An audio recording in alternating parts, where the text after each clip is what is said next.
Boker Tov and welcome. Today I wanted to tell you just a little bit about our preschool curriculum and why I think it's just a very gentle way to introduce your children to Yeshua and to the Torah. My name is Ann Elliott and I'm the creator and founder of HomeschoolingTorah.com. Most of our curriculum on our website is intended for school-aged kids from kindergarten all the way through high school. But you know what? Most families have little ones first, right? And so we hadn't been in business very long. We started to think, we need something for those little ones. And not just for the little ones, we need something for their moms.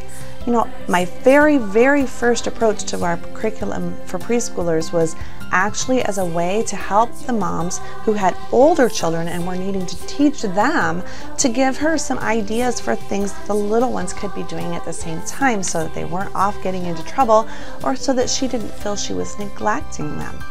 My whole family helped us write this curriculum, not just myself, but especially my teenage daughters, because they were involved a lot in the care of our own little ones. My youngest, when we were writing this, was 3 years old. And so we got to actually try out the ideas in our curriculum. So let me just tell you a little bit about it. First of all, we have our Bible time. And if you are doing Torah with your whole family, sometimes the little ones, they could be coloring a coloring picture or whatever while you're discussing the Torah with your older kids or just your husband. But sometimes it's really nice to have a Bible lesson that's just for the little ones. In our house, we tend to do this at bedtime. But when my kids were younger, we did this in the morning as part of our Together School. And you only need a short little bit of time, but it's your special time with your little ones. The older kids can be off doing chores or whatever, but this is your time as a mom with your little ones. Our Bible curriculum emphasizes a love for Yeshua and talking a lot about his redemptive plan and our sin and what he did for us as our Messiah. But it also emphasizes obedience and the importance of listening to him and doing what he says, including listening to our parents and loving our brothers and sisters and all of those good character traits that you're going to want to teach your kids. It's a really gentle approach to the Bible, and it discusses one letter of the alphabet each week, and at the end of the year just a little bit of an introduction to Hebrew letters. We also have songs and scripture verses that you can be doing with your kids to emphasize, what you've talked about in the morning, and those are great. We can put the songs on in the afternoon. Say it's 4 o'clock and time to start cleaning up the house before Dad comes home.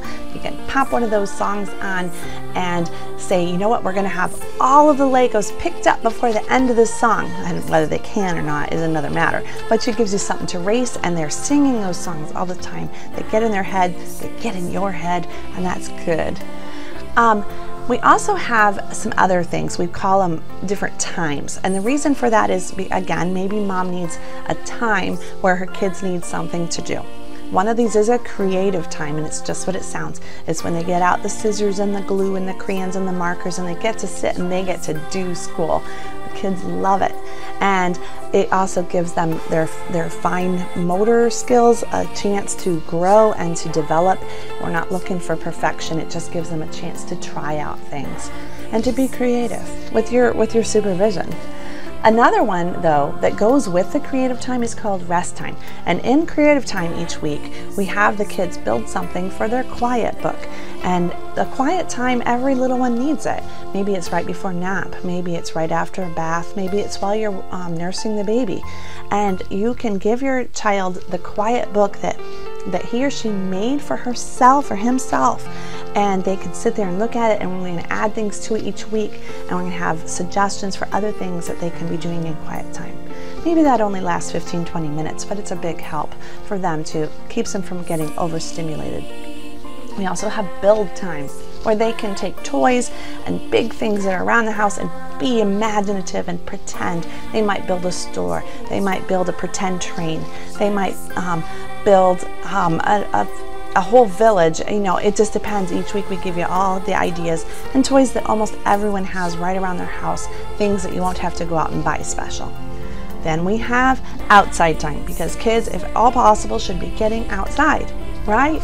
So if the weather permits, they can go outside, they can play in the water, they can play in the dirt, they can paint rocks, they can play hopscotch, and we give you all the ideas with alternatives in case the weather is bad. I do live in Michigan, so I understand. All right, so those are all the different times that we have in the preschool curriculum, but you'll notice it doesn't say, you know, it's not incredibly structured like a daycare would be, because I think the best thing for your children is actually, well, two things. One, they need to play on their own, and two, they need to learn during these really little years to obey. Those are the most important priorities, learning to listen and pay attention to mom and dad. That's actually their highest priority, the most important thing they can be doing when they're little. So with your curriculum, we give you as parents a lot of resources, such as our most popular download, the book 4 Foundations of Lifelong Learning, getting your little ones ready for school. And whether you send them off to form a public school, or we would prefer to hope to see you homeschooling your kids, we want to help you get ready by teaching you what those 4 foundations are, of training them to have good character, to pay attention, to sit still, to listen and obey, and how do you actually structure a day for your preschool students so that you can actually have time and they don't get overwhelmed with life, and neither do you. Other things that come with your curriculum are beginning phonics, whether it's learning the letters or learning to actually read. All of that is included with our preschool curriculum because some kids are ready for it way before age 5. Other kids aren't, so don't stress about those extra bonuses. If your child seems like he would rather play, let him play. That's a really good thing. We also include the very first year kindergarten of arithmetic, which introduces numbers and just a basic beginning to adding and subtracting.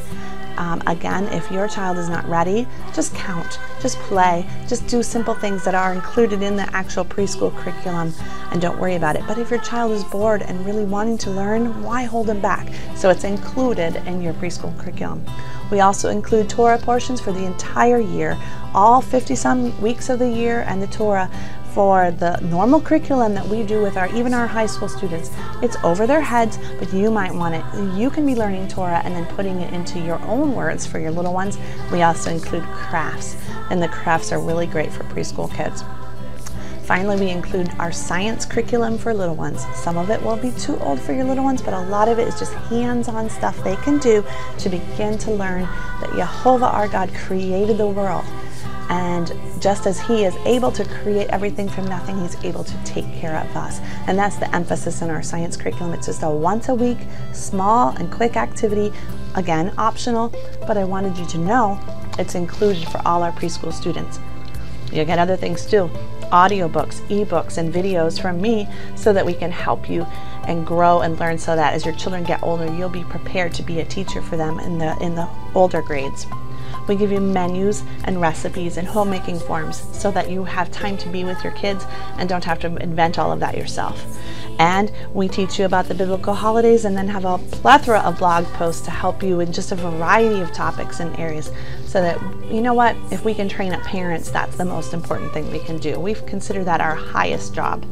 And finally, last but certainly not least, you get full access, like any other member, to our Facebook group, where you can talk with other moms and get so much advice and prayer requests. And it's just such an encouraging group. I think it's the best group on Facebook, bar none. And that's all included in our preschool curriculum.